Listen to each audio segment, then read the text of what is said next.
আমাৰ সাংসদ এই বিশেষ অনুষ্ঠানৰ সৈতে ষ্টুডিঅ'ত মহিমাশ্ৰী তুংগত উঠিছে লোকসভা নিৰ্বাচনৰ প্ৰচাৰ ইজনৰ পিছত সিজন প্ৰাৰ্থীয়ে দাখিল কৰিছে মনোনয়ন আজি হদল বলে মনোনয়ন দাখিল কৰিলে কলিয়াবৰৰ বৰ্তমানৰ সাংসদ গৌৰৱ গগৈ স্বাভাৱিকতে এবাৰ আকৰ্ষণীয় হ'ব কলিয়াবৰ লোকসভা সমষ্টিৰ ভোটযুদ্ধ কলিয়াবৰত এবাৰ ভোটযুদ্ধত অৱতীৰ্ণ হ'ব অগপ প্ৰাৰ্থী মণিমাধৱ মহন্ত এজন যুৱনেতা হিচাপে কলিয়াবৰত সবল ভিত্তি থকা মণিমাধৱ মহন্ত আৰু গৌৰৱ গগৈ প্ৰতিদ্বন্দ্বিতাই দৃষ্টি আকৰ্ষণ কৰিব সকলোৰে ৰাজনৈতিকভাৱে অতি গুৰুত্বপূৰ্ণ লোকসভা সমষ্টি কলিয়াবৰ বিভিন্ন ভাষাভাষী ধৰ্মাৱলম্বী জাতি জনগোষ্ঠীৰে পৰিপূৰ্ণ কলিয়াবৰ লোকসভা সমষ্টিৰ ৰাজনৈতিক অংক জটিল এই সমষ্টিটোত হিন্দু ভোটাৰসকলে যিদৰে গুৰুত্বপূৰ্ণ ভূমিকা পালন কৰে একেদৰে সমষ্টিটোৰ অন্যতম ফেক্টৰ চাহ জনগোষ্ঠীয় লোকসকল লোকসভা নিৰ্বাচনলৈ মাজত মাথো কেইটামান দিন থকাৰ সময়ত কলিয়াবৰত আৰম্ভ হৈছে নিৰ্বাচনী তৎপৰতা স্বাভাৱিকতে সাম্প্ৰতিক ৰাজনৈতিক প্ৰেক্ষাপটত চৰ্চা হৈছে কলিয়াবৰ পুনৰ দখল কৰিব পাৰিবনে কংগ্ৰেছে গৌৰৱ গগৈ নিজৰ হাতত ৰাখিব পাৰিবনে কলিয়াবৰ নে এইবাৰ সলনি হ'ব কলিয়াবৰৰ ৰাজনৈতিক সমীকৰণ মণিমাধৱ মহন্তক লৈ কিমান আশাবাদী কলিয়াবৰবাসী গগৈ পৰিয়ালৰ দৰ্প চূৰ্ণ কৰিবলৈ সাজু মণিমাধৱ মহন্ত কি ইছ্যুৱে প্ৰাধান্য পাব কলিয়াবৰ সমষ্টিত কলিয়াবৰবাসীয়ে এইবাৰ পৰিৱৰ্তন বিচাৰিছে এইবাৰ লোকসভা নিৰ্বাচনত অতি লক্ষণীয় হ'ব কলিয়াবৰ সমষ্টিৰ ৰাজনৈতিক যুঁজখন কলিয়াবৰ কংগ্ৰেছৰ অভেদ্য দুৰ্গ তথা গগৈ পৰিয়ালৰ সাংসদ সমষ্টি হিচাপে কলিয়াবৰৰ পৰা প্ৰথমতে তৰুণ গগৈ পিছত তেওঁৰ ভাতৃ দীপ গগৈ বৰ্তমান কলিয়াবৰত সাংসদ হৈ আছে তৰুণ গগৈৰ পুত্ৰ গৌৰৱ গগৈ 1991 চনৰে পৰা কংগ্ৰেছৰ দখলতে আছে কলিয়াবৰ সমষ্টিটো এই সুদীৰ্ঘকাল সমষ্টিটোত সাংসদ হৈ আছে গগৈ পৰিয়ালৰে একোগৰাকী সাংসদ কিন্তু এই সময়ছোৱাত কোনো বিশেষ উন্নতি নহল কলিয়াবৰ সমষ্টিৰ যাক লৈ এতিয়া তীব্ৰ অসন্তুষ্টি কলিয়াবৰবাসীৰ মাজত বিভিন্ন সমস্যাৰে জৰ্জৰিত কলিয়াবৰ লোকসভা সমষ্টি যাৰ বাবে সাংসদ হিচাপে এইবাৰ এখন নতুন মুখ বিচাৰিছে কলিয়াবৰবাসীয়ে কলিয়াবৰৰ স্থানীয় যুৱক তথা আছুৰ প্ৰাক্তন উপসভাপতি বৰ্তমান কলিয়াবৰৰ অগপৰ সাংসদ প্ৰাৰ্থী মণিমাধৱ মহন্তক লৈ এইবাৰ আশাবাদী কলিয়াবৰবাসী ৰাজনৈতিক বিশেষজ্ঞসকলৰ মতে পূৰ্বতে কলিয়াবৰত শক্তিশালী ৰাজনৈতিক প্ৰতিদ্বন্দ্বীৰ বাবেই কংগ্ৰেছে জয়ৰ মুখ দেখি আহিছিল কিন্তু এইবাৰ তৰুণ গগৈৰ পুত্ৰ তথা কলিয়াবৰৰ সাংসদ গৌৰৱ গগৈৰ বাবে নিৰ্বাচনত জয়লাভ কৰাটো খুব এটা সহজ নহ'ব কলিয়াবৰ লোকসভা সমষ্টিত অন্তৰ্ভুক্ত হৈ আছে 10টা বিধানসভা সমষ্টি এই সমষ্টিকেইটাৰ ভোটাৰে নিৰ্ধাৰণ কৰিব আগন্তুক লোকসভা নিৰ্বাচনত কোন হ'ব কলিয়াবৰৰ সাংসদ জনগাঁথনিৰ ফালৰ পৰা বৈচিত্ৰ্যময় সমষ্টি কেইটাৰ নিৰ্বাচনী সমীকৰণ অতি জটিল কলিয়াবৰত অন্তৰ্ভুক্ত 10টা বিধানসভা সমষ্টি হ'ল গোলাঘাট দেৰগাঁও বোকাখাট ঢিং বটদ্ৰৱা ৰূপহীহাট চামগুৰি কলিয়াবৰ সৰুপথাৰ খুমটাই বিগত বিধানসভা নিৰ্বাচনত যদিও বিজেপিয়ে সংখ্যাগৰিষ্ঠতা লাভ কৰি চৰকাৰ গঠন কৰিবলৈ সক্ষম হয় কলিয়াবৰৰ 10টা সমষ্টিৰ অধিকাংশই দখল কৰে কংগ্ৰেছে বিজেপিয়ে মাত্ৰ 2টা বিধানসভা সমষ্টিহে নিজৰ হাতত ৰাখিবলৈ সক্ষম হয় বিজেপিৰ দখলত থকা সমষ্টি দুটা হ'ল বটদ্ৰৱা বিধায়ক আঙুৰলতা ডেকা বিধায়ক মৃণাল শইকীয়া খুমটাই ইফালে কংগ্ৰেছৰ হাতত আছে কলিয়াবৰৰ 4টা বিধানসভা সমষ্টি এই সমষ্টি কেইটা হ'ল ৰূপহীহাট বিধায়ক নুৰুল হুদা চামগুৰি বিধায়ক ৰকিবুল হুছেইন সৰুপথাৰ বিধায়ক ৰছলিনা তেৰ্কি গোলাঘাট বিধায়ক অজন্তা নেওগ বেয়া দিনতো আঞ্চলিক দল অগপই দখল কৰি 2টা গুৰুত্বপূৰ্ণ সমষ্টি অগপৰ দখলত থকা সমষ্টি দুটা বোকাখাট বিধায়ক অতুল বৰা দেৰগাঁও বিধায়ক ভৱেন ভৰালী কলিয়াবৰ বিধায়ক কেশৱ মহন্ত লক্ষণীয়ভাৱে এআইইউডিএফেও কলিয়াবৰত দখল কৰিবলৈ সক্ষম হয় এটা বিধানসভা সমষ্টি দলটোৰ দখলত থকা সমষ্টিটো হ'ল ঢিং বিধায়ক আমিনুল ইছলাম 2014 চনত বিজেপিৰ সপক্ষে প্ৰচণ্ড ঢৌৱে কংগ্ৰেছক তছনছ কৰিব নোৱাৰিলে কলিয়াবৰ লোকসভা সমষ্টিত সমষ্টিটোৰ সৰ্বাধিক 4টা সমষ্টি দখল কৰিবলৈ সক্ষম হয় কংগ্ৰেছে ইয়াৰ বিপৰীতে মাত্ৰ 2টা সমষ্টিতে সন্তুষ্ট থাকিবলগীয়া হয় বিজেপি কিন্তু এইবাৰ কলিয়াবৰত আঞ্চলিক দল অসম গণ পৰিষদৰ পৰা মণি মাধৱ মহন্তই প্ৰাৰ্থিত্ব পোৱাটোৱে কংগ্ৰেছৰ বাবে প্ৰত্যাহ্বান হৈ থিয় দিয়াটো এক প্ৰকাৰ খাটাং হৈ পৰিছে ৰাজ্য চৰকাৰৰ মন্ত্ৰী তথা অগপ দলৰ নেতা কেশৱ মহন্তৰ ভাতৃ মণি মাধৱ মহন্তক লৈ এইবাৰ আশাবাদী হৈ পৰা দেখা গৈছে কলিয়াবৰবাসী বৰ্তমান কলিয়াবৰৰ সাংসদ হিচাপে আমি মোৰ মৰমৰ অতি ছাত্ৰ মণি মাধৱ মহন্তকে আমি বিচাৰিছো আমি ইতিমধ্যে গম পাইছো যে তেওঁৰ টিকেটটো অসম গণ পৰিষদ দলৰ পৰা খাটাঙেই হ'ব বুলি গতিকে মণি মাধৱ মহন্ত মই ছাত্ৰ অৱস্থা শিক্ষক হিচাপে মই ছাত্ৰ অৱস্থাৰে তেওঁক পাইছো তেওঁ যিখিনি কাম ছাত্ৰ অৱস্থাত যিখিনি কাম তেওঁ কৰিছিল সেই কামখিনিতো আমি সন্তুষ্ট আৰু পৰৱৰ্তী সময়ত তেওঁ সদৌ অসম কেন্দ্ৰীয় ছাত্ৰ সন্থাৰ যেতিয়া উপসভাপতি আছিল তেতিয়াও তেওঁ বিভিন্ন ধৰণৰ কাম কৰিছিল বিশেষকৈ তেওঁ সাধাৰণ জনতাৰ লগত তেওঁ বিশেষভাৱে জড়িত আছিল তেওঁ বহু কাম কৰিছে ছাত্ৰ ছাত্ৰীৰ উন্নয়নৰ কল্পে তেওঁ বহুত কাম কৰিছে আমাৰ কলিয়াবৰতে তেওঁ দুখীয়া ছাত্ৰ ছাত্ৰীৰ কাৰণে যিখিনি কৰিব লাগে সেই সকলোখিনি তেওঁ সহায় কৰিছিল তাৰ উপৰি তেওঁ দুখীয়া ছাত্ৰ ছাত্ৰীসকলৰ যাতে বিনামূলীয়া কিতাপ নিব পাৰে সেইটো কাৰণে তেওঁ এটা ইয়াত লাইব্ৰেৰী স্থাপন কৰিছে দুখীয়া শিপিনীসকলৰ বাবেও তেওঁ তাঁতশালৰ যিখিনি প্ৰয়োজনীয় সামগ্ৰী বা যিখিনি কৰিলে দুখীয়া শিপিনীসকল তেওঁলোক উপকৃত হ'ব পাৰে তেনেকুৱা ধৰণৰ বহুত কাম কৰিছে আৰু বিভিন্ন ধৰণৰ কাম কৰা মই তেখেতক দেখিছোঁ আৰু অতি অমায়িক ল'ৰা আৰু আমি আশাবাদী যদি মোৰ মৰমৰ ছাত্ৰ মণি মাধৱৰ দৰে যদি এজন লোক এই কলিয়াবৰ সমষ্টিৰ পৰা যদি তেওঁ নিৰ্বাচিত হৈ যায় আমি কলিয়াবৰৰ ৰাইজে কিবা এটা নিশ্চয় পাম অকল কলিয়াবৰে নহয় কলিয়াবৰ সমষ্টিৰ লগত জড়িত বিভিন্ন বিধানসভা সমষ্টিৰ ৰাইজ উপকৃত হ'ব আৰু তেওঁ এজন মোৰ মতে তেওঁ এজন যোগ্য প্ৰাৰ্থী হ'ব এইটো মই আশা কৰিছোঁ উল্লেখ্য যে বিগত নিৰ্বাচনত গৌৰৱ গগৈয়ে লাভ কৰিছিল 9,80,688টা ভোট মুঠ ভোটাৰ 38%।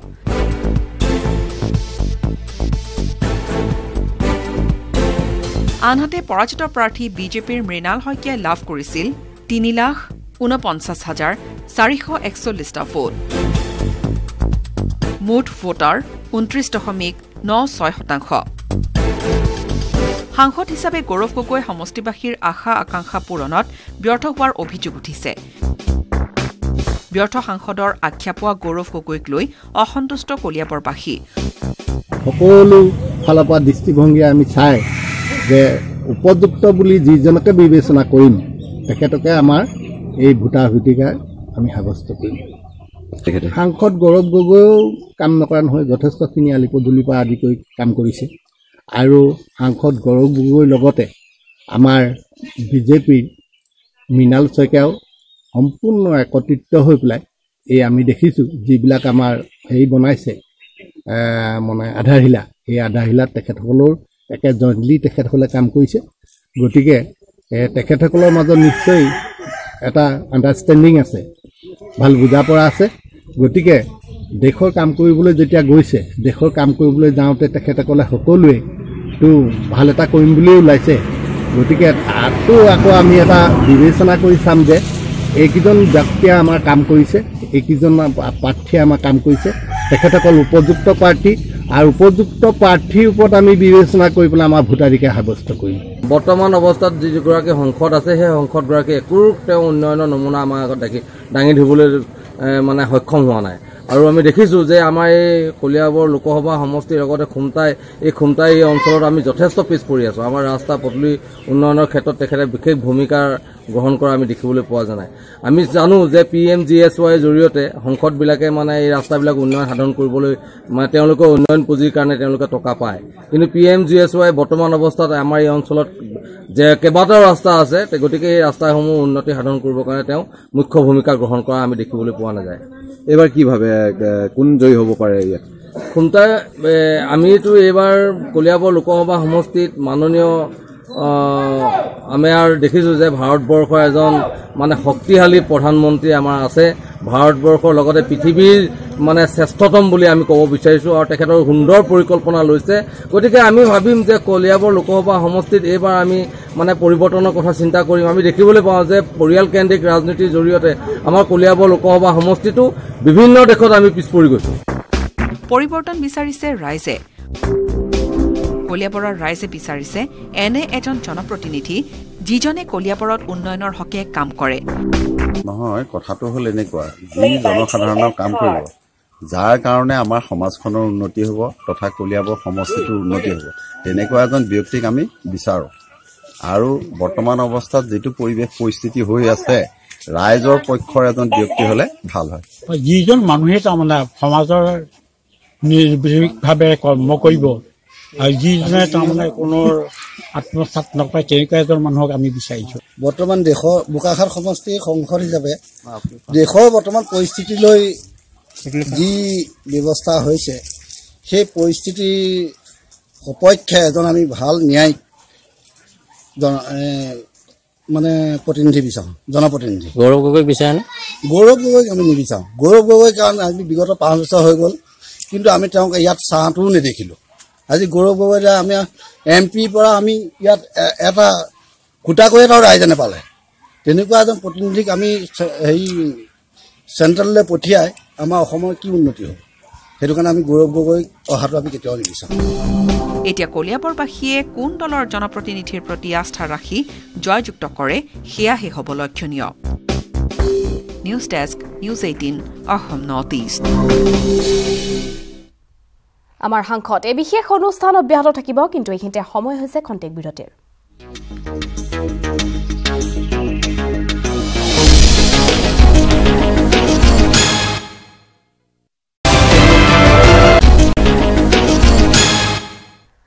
আমাৰ সাংসদ এই বিশেষ অনুষ্ঠানৰ সৈতে ষ্টুডিঅ'ত মহিমাশ্ৰী তুংগত উঠিছে লোকসভা নিৰ্বাচনৰ প্ৰচাৰ ইজনৰ পিছত সিজন প্ৰাৰ্থীয়ে দাখিল কৰিছে মনোনয়ন আজি সদল বলে মনোনয়ন দাখিল কৰিলে কলিয়াবৰৰ বৰ্তমানৰ সাংসদ গৌৰৱ গগৈ স্বাভাৱিকতে এবাৰ আকৰ্ষণীয় হ'ব কলিয়াবৰ লোকসভা সমষ্টিৰ ভোটযুদ্ধ কলিয়াবৰত এবাৰ ভোটযুদ্ধত অৱতীৰ্ণ হ'ব অগপ প্ৰাৰ্থী মণিমাধৱ মহন্ত এজন যুৱনেতা হিচাপে কলিয়াবৰত সবল ভিত্তি থকা মণিমাধৱ মহন্ত আৰু গৌৰৱ গগৈৰ প্ৰতিদ্বন্দ্বিতাই দৃষ্টি আকৰ্ষণ কৰিব সকলোৰে ৰাজনৈতিকভাৱে অতি গুৰুত্বপূৰ্ণ লোকসভা সমষ্টি কলিয়াবৰ বিভিন্ন ভাষাভাষী ধৰ্মাৱলম্বী জাতি জনগোষ্ঠীৰে পৰিপূৰ্ণ কলিয়াবৰ লোকসভা সমষ্টিৰ ৰাজনৈতিক অংক জটিল এই সমষ্টিটোত হিন্দু ভোটাৰসকলে যিদৰে গুৰুত্বপূৰ্ণ ভূমিকা পালন কৰে একেদৰে সমষ্টিটোৰ অন্যতম ফেক্টৰ চাহ জনগোষ্ঠীয় লোকসকল লোকসভা নিৰ্বাচনলৈ মাজত মাথো কেইটামান দিন থকাৰ সময়ত কলিয়াবৰত আৰম্ভ হৈছে নিৰ্বাচনী তৎপৰতা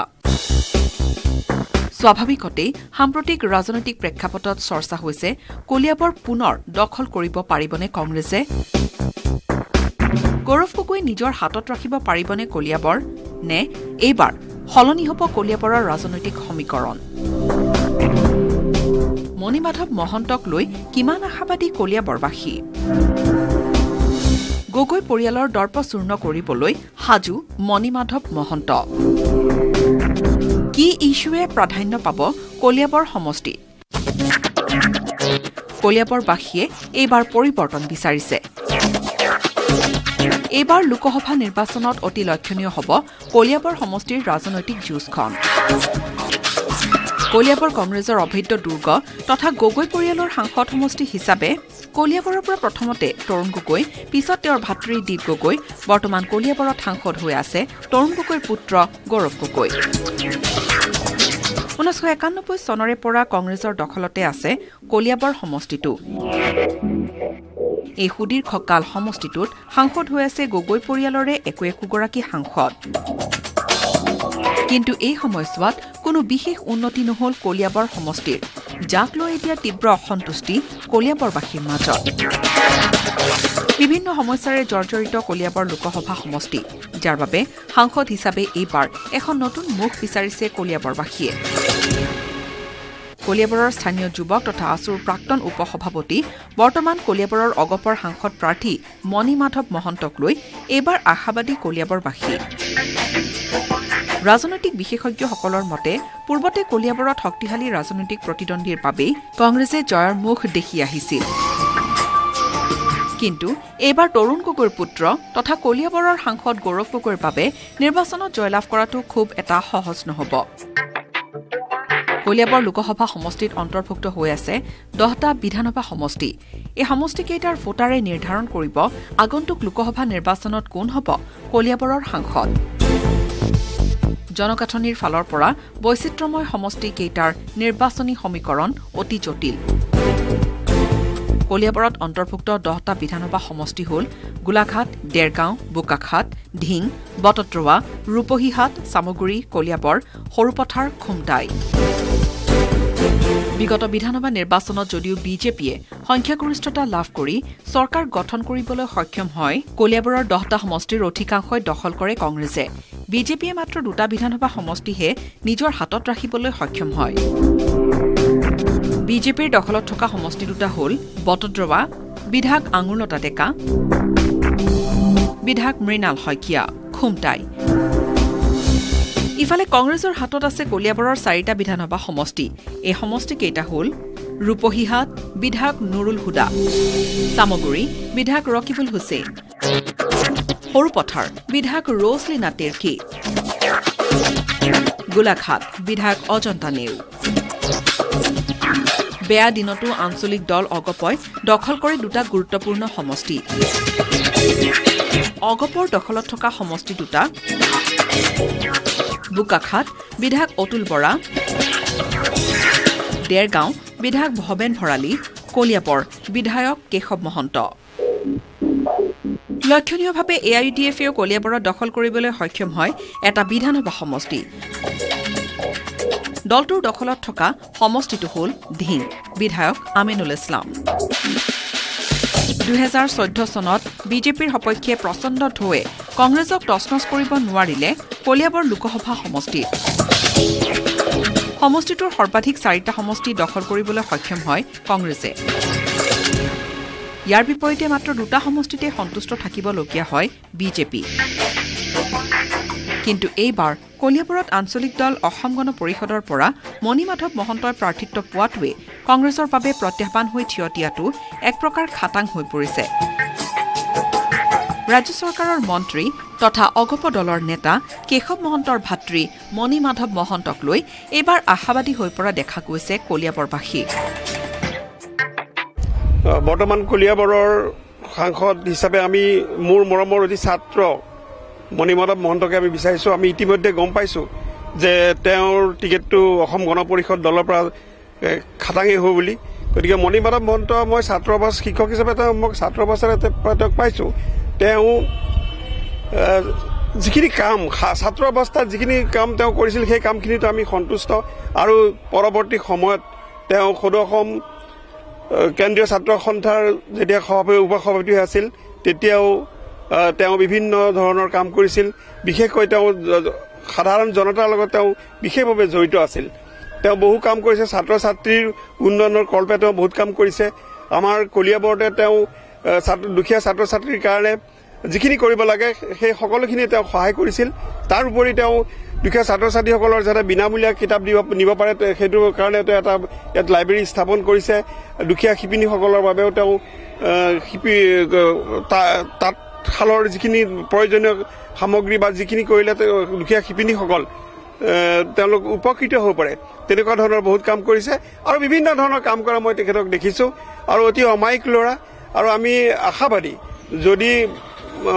মোৰ মৰমৰ ছাত্ৰ মণি মাধৱৰ দৰে যদি এজন লোক এই কলিয়াবৰ সমষ্টিৰ পৰা যদি তেওঁ নিৰ্বাচিত হৈ যায় আমি কলিয়াবৰৰ ৰাইজে কিবা এটা নিশ্চয় পাম অকল কলিয়াবৰে নহয় কলিয়াবৰ সমষ্টিৰ লগত জড়িত বিভিন্ন বিধানসভা সমষ্টিৰ ৰাইজ উপকৃত হ'ব আৰু তেওঁ এজন মোৰ মতে তেওঁ এজন যোগ্য প্ৰাৰ্থী হ'ব এইটো মই আশা কৰিছো উল্লেখ্য যে বিগত নিৰ্বাচনত গৌৰৱ গগৈয়ে লাভ কৰিছিল 9,80,688টা ভোট মুঠ ভোটাৰ 38%।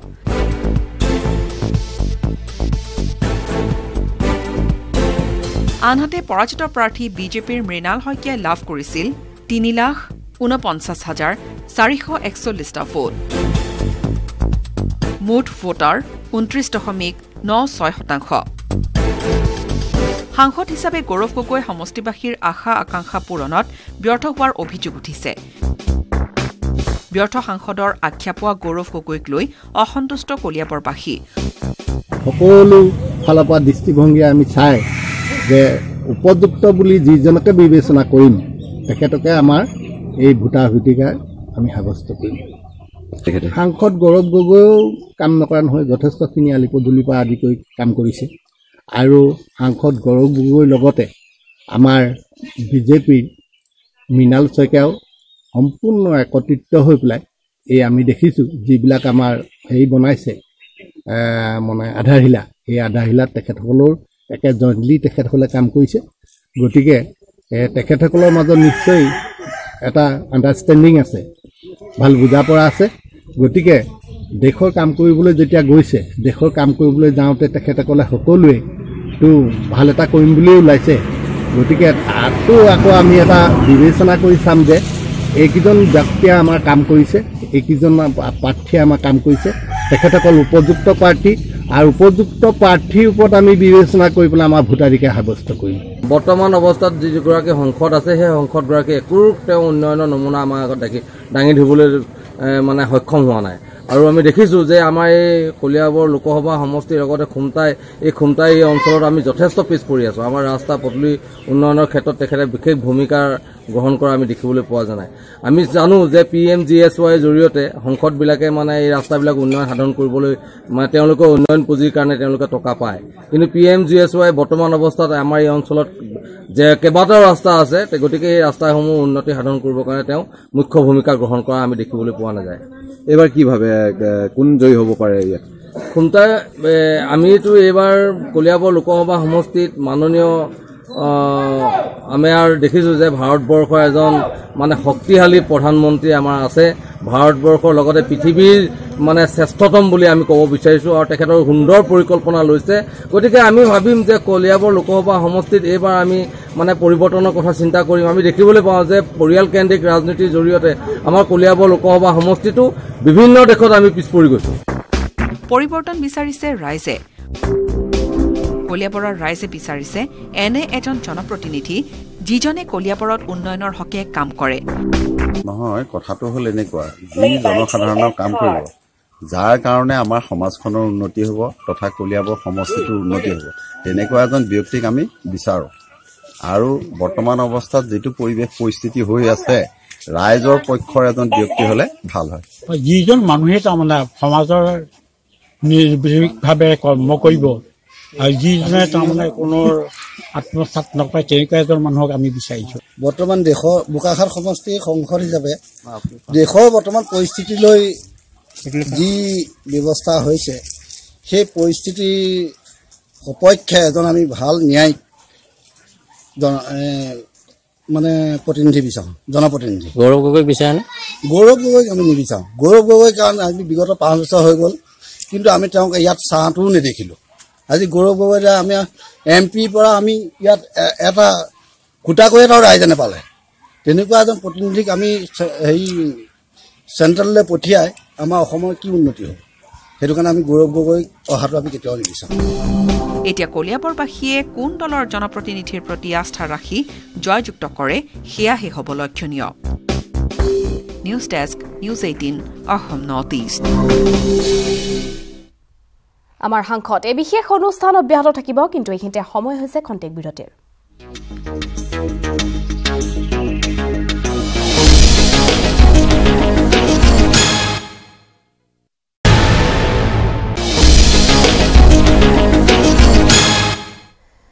উভতি আহিছো আমাৰ এই বিশেষ অনুষ্ঠান আমাৰ সাংসদৰ মাজলৈ। কলিয়াবৰৰ ভোটাৰে পুনৰ দিল্লীলৈ পঠাবনে বৰ্তমানৰ সাংসদ গৌৰৱ গগৈ? সাংসদ হিচাপে কলিয়াবৰবাসীক কি দিলে যুৱ সাংসদগৰাকীয়ে? নিৰ্বাচনৰ সময়ত এতিয়া ভোটাৰৰ মাজত আৰম্ভ হৈছে এই হিচাপ নিকাচ। কলিয়াবৰত কংগ্ৰেছৰ 20 বছৰ, কিন্তু উন্নয়ন শূন্য। ৰাইজৰ মোহভংগ ঘটিছে নেকি কংগ্ৰেছৰ সাংসদৰ প্ৰতি? একেটা পৰিয়ালৰে 3জন সাংসদ কলিয়াবৰৰ পৰা। তৰুণ গগৈৰ পিছত ভাতৃ, ভাতৃৰ পিছত পুত্ৰ। পৰিয়ালৰ 3 সাংসদৰ কাম কাজক লৈ সন্তুষ্ট নে ভোটাৰ? কংগ্ৰেছৰ অভেদ্য দুৰ্গ বুলি ক'ব পাৰি কলিয়াবৰ লোকসভা সমষ্টি। বিগত 20 বছৰ ধৰি কংগ্ৰেছৰ দখলত আছে কলিয়াবৰ লোকসভা সমষ্টি। 1998 চনৰ পৰা একেৰাহে কংগ্ৰেছৰ দখলত আছে এই সমষ্টিটো। 1998 চনৰ পৰা তৰুণ গগৈৰ পৰিয়ালৰে হাতত আছে গুৰুত্বপূৰ্ণ সমষ্টিটো। এই সময়ছোৱাত প্ৰাক্তন মুখ্যমন্ত্ৰী তৰুণ গগৈ দুবাৰ সাংসদ হিচাপে নিৰ্বাচিত হয়। 2002 চনৰ উপনিৰ্বাচনত সমষ্টিটোৰ পৰা সাংসদ হিচাপে নিৰ্বাচিত হয় তৰুণ গগৈৰ ভাতৃ দীপ গগৈ। 2004 আৰু 2009 চনৰ লোকসভা নিৰ্বাচনতো কলিয়াবৰ সমষ্টিৰ পৰা নিৰ্বাচিত হয় তৰুণ গগৈৰ ভাতৃ দীপ গগৈ। 2014 চনত সমষ্টিটোৰ পৰা তৰুণ গগৈয়ে পুত্ৰ গৌৰৱ গগৈৰ ৰাজনৈতিক ইনিংছৰ মুকলি কৰে। মূলতঃ স্বাধীনতাৰ পিছৰে পৰা কলিয়াবৰ সমষ্টিটো কংগ্ৰেছৰ দখলতেই আছে। মাজত মাথো 2টা নিৰ্বাচনত সমষ্টিটোৰ পৰা নিৰ্বাচিত হয় অসম গণ পৰিষদৰ ভদ্ৰেশ্বৰ তাঁতী আৰু কেশৱ মহন্ত। কিন্তু এইবাৰ কলিয়াবৰত গৌৰৱ গগৈৰ সন্মুখত বাধাৰ হেঙাৰ হৈ থিয় দিছে কলিয়াবৰৰ অগপ দলৰ প্ৰাৰ্থী তথা সদ্য প্ৰাক্তন আছু নেতা মণিমাধৱ মহন্ত। কিন্তু প্ৰশ্ন হয় কলিয়াবৰত কংগ্ৰেছৰ পৰিয়ালকেন্দ্ৰিক ৰাজনীতিৰ অন্ত পেলাবলৈ সক্ষম হ'বনে অগপ দলৰ সাংসদ প্ৰাৰ্থী মণিমাধৱ মহন্তই?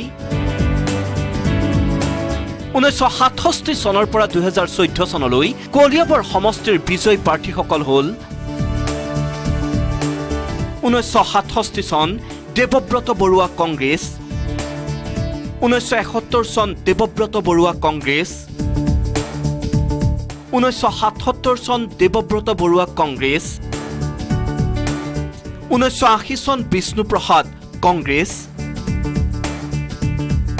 1984 চন ভদ্ৰেশ্বৰ তাঁতী অগপ,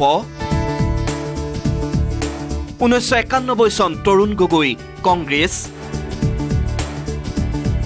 1996 চন কেশৱ মহন্ত অগপ, 1998 চন তৰুণ গগৈ কংগ্ৰেছ,